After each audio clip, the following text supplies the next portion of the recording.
22 April आजचं जेवणाचं ताट बघा. भाकरी, अंडी, आमटी, कांदा आणि टोमॅटो. आता हे आपल्या भाषेत कसं बघायचं?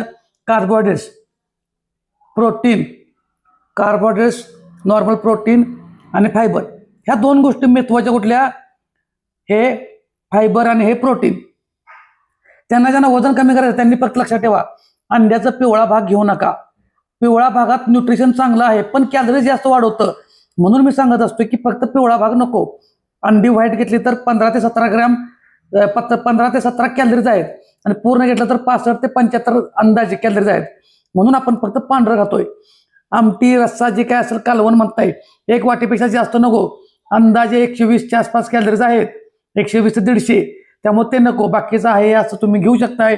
घरचं खाऊन वजन कमी करू शकतोय, पोट कमी करू शकतोय. फक्त व्यायामाला कारण सांगायचं आहेत. व्यायामाला सुरुवात करा. धन्यवाद.